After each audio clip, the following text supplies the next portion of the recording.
ಗಂಡು ಮೆಟ್ಟಿದ ನಾಡು ಹುಬ್ಬಳ್ಳಿಯಲ್ಲಿ ರಾಜ್ಯಪಾಲರ ನಡೆಯನ್ನ ಖಂಡಿಸಿ ಪ್ರತಿಭಟನೆ. ಹೌದು, ಧಾರವಾಡ ಜಿಲ್ಲೆ ವಾಣಿಜ್ಯ ನಗರಿ ಎಂದು ಹೆಸರುವಾಸಿಯಾದ ಹುಬ್ಬಳ್ಳಿಯ ಕ್ರಾಂತಿವೀರ ಸಂಗೊಳ್ಳಿ ರಾಯಣ್ಣನ ವೃತ್ತದ ಬಳಿ ರಾಷ್ಟ್ರೀಯ ಕಾಂಗ್ರೆಸ್ ಪಕ್ಷದ ವತಿಯಿಂದ ಬೃಹತ್ ಪ್ರತಿಭಟನೆಯನ್ನು ಹಮ್ಮಿಕೊಳ್ಳಲಾಗಿತ್ತು. ಈ ಸಂದರ್ಭದಲ್ಲಿ ನವಲಗುಂದ ಶಾಸಕ NH ಕೋನರೆಡ್ಡಿ ಮಾತನಾಡುತ್ತಾ, ಸನ್ಮಾನ್ಯ ಶ್ರೀ ಸಿದ್ದರಾಮಯ್ಯನವರು ಅಧಿಕಾರಕ್ಕೆ ಬಂದ ತಕ್ಷಣ 5 ಗ್ಯಾರಂಟಿಗಳನ್ನು ಜಾರಿಗೊಳಿಸಿದ್ರು.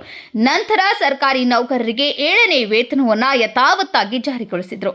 ಬಡವರ ಹಾಗೂ ರೈತ ಕೂಲಿ ಕಾರ್ಮಿಕರ ಹಿತವನ್ನ ಬಯಸುವ ಸನ್ಮಾನ್ಯ ಶ್ರೀ ಸಿದ್ದರಾಮಯ್ಯನವರ ಜನಪ್ರಿಯತೆಯನ್ನ ಕುಗ್ಗಿಸಲು ಕೇಂದ್ರದಲ್ಲಿರುವ ಬಿಜೆಪಿ ನಾಯಕರ ಸೂಚನೆಯ ಮೇರೆಗೆ ರಾಜ್ಯಪಾಲರು ಮುಖ್ಯಮಂತ್ರಿ ಸಿದ್ದರಾಮಯ್ಯನವರ ವಿರುದ್ಧ ಇಲ್ಲಸಲ್ಲದ ಆರೋಪವನ್ನ ಮಾಡುತ್ತಾ ಕಾಲಹರಣ ಮಾಡ್ತಿದ್ದಾರೆ ಎಂದು ನವಲಗುಂದ ಶಾಸಕ ಕೋನರೆಡ್ಡಿ ಹೇಳಿದರು. ಈ ಪ್ರತಿಭಟನೆಯ ನೇತೃತ್ವದಲ್ಲಿ ಮುದ್ದೇಬಿಹಾಳ ಕ್ಷೇತ್ರದ ಶಾಸಕ ಹಾಗೂ ಕಾಂಗ್ರೆಸ್ ಪಕ್ಷದ ಸತ್ಯ ಶೋಧನಾ ಸಮಿತಿಯ ಅಧ್ಯಕ್ಷರಾದಂತಹ CS ನಾಡಗೌಡ್, ಹುಬ್ಬಳ್ಳಿ ಪೂರ್ವ ವಿಧಾನಸಭಾ ಮತಕ್ಷೇತ್ರದ ಶಾಸಕರಾದ ಶ್ರೀ ಪ್ರಸಾದ್ ಅಬ್ಬಯ್ಯ, ಹುಬ್ಬಳ್ಳಿ ಧಾರವಾಡ ಮಹಾನಗರ ಅಧ್ಯಕ್ಷ ಅಲ್ತಾಫ್ ಹಲ್ಲೂರ್, ಧಾರವಾಡ ಜಿಲ್ಲಾ ಗ್ರಾಮೀಣ ಅಧ್ಯಕ್ಷ ಅನಿಲ್ ಕುಮಾರ್ ಪಾಟೀಲ್, ಮಾಜಿ ಸಂಸದ IG ಸನದಿ, ಮಾಜಿ ಶಾಸಕ MS ಅಕ್ಕಿ, ಸದಾನಂದ ಡಂಗನ್ನವರ್ ಹಾಗೂ ಕಾಂಗ್ರೆಸ್ ಪಕ್ಷದ ಹಲವಾರು ಮುಖಂಡರು ಹಾಗೂ ಪಕ್ಷದ ಪದಾಧಿಕಾರಿಗಳು ಈ ಪ್ರತಿಭಟನೆಯಲ್ಲಿ ಪಾಲ್ಗೊಂಡಿದ್ದರು. ಪರಮೇಶ್ವರ್ ತಿರ್ಲಾಪುರ್, ಜೀವನದ ನೆರಳು ನ್ಯೂಸ್, ಹುಬ್ಬಳ್ಳಿ. ತೀರ್ಮಾನ ತೆಗೆದುಕೊಂಡಿದೆ.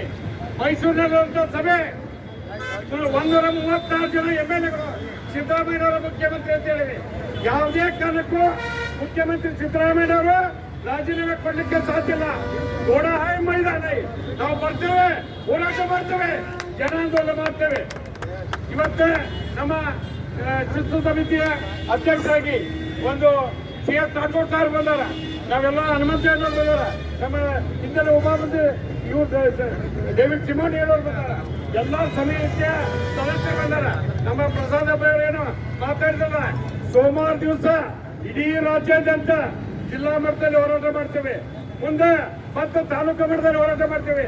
ಯಾರು ಬೇಕಾದ್ರೂ ಟಚ್ ಮಾಡಿ. ನೀವು ಸಿದ್ದರಾಮಯ್ಯ ಸಾಹೇಬರು ಬಡವರ ಆಧಾರಿ 5 ಗ್ಯಾರಂಟಿ ಕೊಟ್ಟಾರ, 6ನೇ ಗ್ಯಾರಂಟಿ ಸರ್ಕಾರಿ ನೌಕರಿ ಕೊಟ್ಟೇವೆ.